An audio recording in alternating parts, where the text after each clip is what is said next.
दोस्तों आज का पहला सवाल है, किस अधातु में धातुई चमक पाई जाती है? Option number A graphite, B iodine, C उपरोक्त दोनों या इनमें से कोई नहीं। सही जवाब आप कमेंट करके मुझे ज़रूर बताएं। अगर आपको पता है तो बाकी मैं भी इसका जवाब आपको ज़रूर बताऊंगा। तो दोस्तों देखिए, ग्रेफाइट में भी कुछ ना कुछ धातु जैसी चमक हल्की फुल्की होती है और आयोडीन तो चमकदार होता ही है। तो मेरे हिसाब से इसका आंसर आ जाना चाहिए ऑप्शन नंबर सी यानी उपरोक्त दोनों। सेकंड क्वेश्चन है, निम्न में से कौन सा एक यौगिक है? तो आपको बताना है यौगिक इनमें से कौन सा है। तो देखें, यौगिक वो होता है जो जब हम दो या दो से ज़्यादा तत्वों को एक फिक्स अनुपात में, एक फिक्स रेशो में वो केमिकल बॉन्ड द्वारा, रासायनिक आबंध द्वारा जुड़े हुए होते हैं। तो मेरे हिसाब से इसका आंसर आ जाना चाहिए ऑप्शन नंबर डी यानी कि अमोनिया। नेक्स्ट क्वेश्चन है, ऐसे तत्व जिनमें धातु और अधातु के गुण पाए जाते हैं कहलाते हैं। तो दोस्तों देखिए, बहुत आसान क्वेश्चन है। उम्मीद है आप इसका जवाब जरूर दे पाएंगे। आप इसका जवाब जल्दी कमेंट करके आप बताएं क्या इसका सही जवाब होगा। तो इसका सही जवाब होगा बी उपधातु, जिसमें धातु और अधातु दोनों के गुण पाए जाते हैं।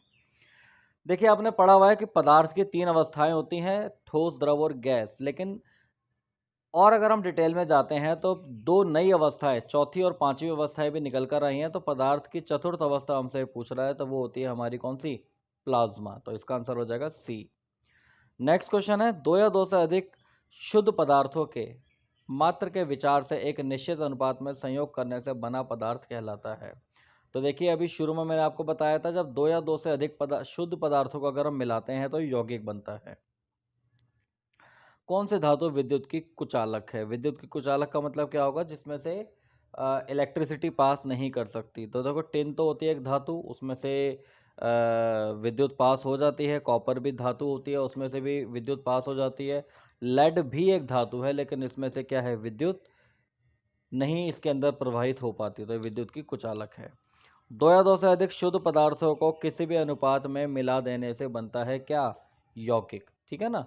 सॉरी, अगर आप किसी भी अनुपात में ऐसे मिक्स कर देते हैं तो मिश्रण बनता है, लेकिन अगर एक निश्चित अनुपात में मिलाते हैं तो क्या बनेगा? यौगिक बनेगा। तो इसका सही आंसर आएगा ऑप्शन नंबर सी यानी कि मिश्रण। अगला है, निम्न में से कौन सा एक यौगिक है? स्टील, पीतल, रेत और हीरा। तो दोस्तों इसका जवाब आप मुझे जरूर बताएं, कमेंट करें आप। यौगिक इनमें से कौन सा है, मतलब जिसमें अलग अलग तत्वों को एक निश्चित अनुपात में मिलाया गया होगा। हीरे में तो ऐसा नहीं होगा, क्योंकि हीरा कार्बन का एक अपर रूप है, वो खुद एक तत्व माना जाएगा, है ना। और रेत में भी अलग अलग आप तत्वों को, या अलग अलग जितने भी पदार्थ होते हैं वो किसी भी अनुपात में मिक्स हो रखे होंगे। स्टील भी एक तरह का हम कहेंगे कि धातु है, ये यौगिक माना जाएगा यहाँ पर हमारा, सॉरी, पीतल। नेक्स्ट क्वेश्चन आएगा, सूची एक को सूची सेकंड से सुमेलित कीजिए तथा इनमें सही उत्तर का चयन कीजिए। तो आप इसको अच्छे से पढ़ लेंगे और इसका सही आंसर होगा बी। नेक्स्ट क्वेश्चन आएगा, कौन सा पदार्थ प्रकृति में तीनों अवस्थाओं में पाया जाता है? तो ठोस, द्रव और गैस, तीनों में कौन हमें मिलता है दोस्तों? पानी।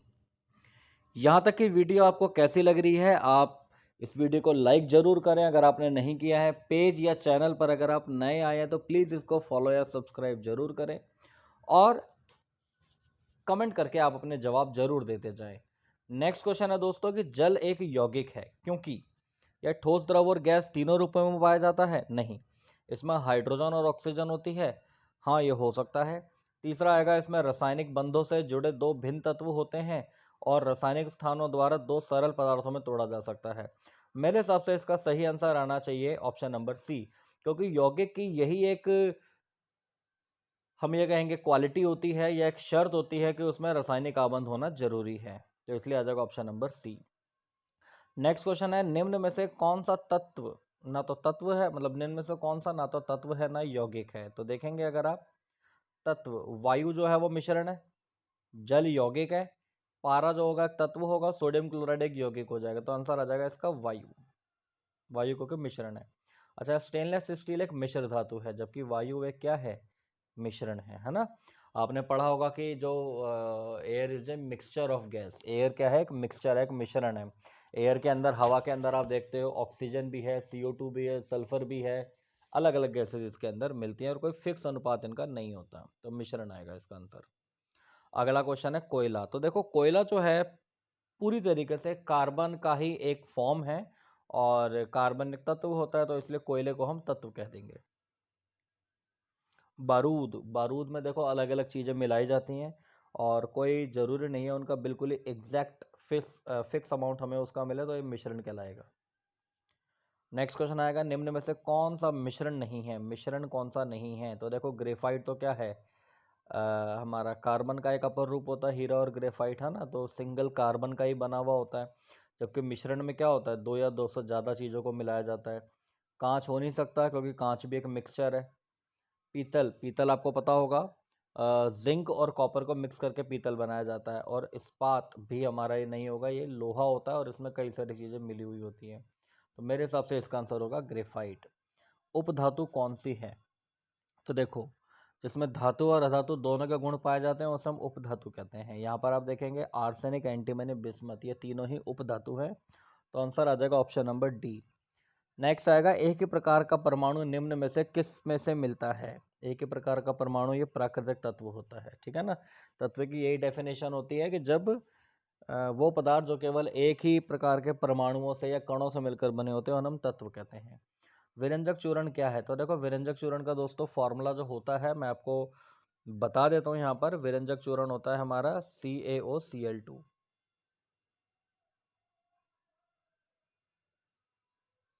ये विरंजक चूर्ण का फॉर्मूला होता है। तो आप सीधा सीधा देख सकते हैं, ये एक हमारा क्या माना जाएगा, यौगिक। तो इसलिए इसका सही आंसर आ जाएगा ऑप्शन नंबर बी। निम्न में से किस पदार्थ में ऑक्सीजन नहीं है? सीमेंट, रेत, कांच। तो देखो जब इनका मैन्युफैक्चरिंग जब इनकी हो रही होती है तो इसमें ऑक्सीजन के कण, ऑक्सीजन के पार्टिकल इनके फॉर्मूले में, कंपाउंड में जरूर होते हैं। मिट्टी के तेल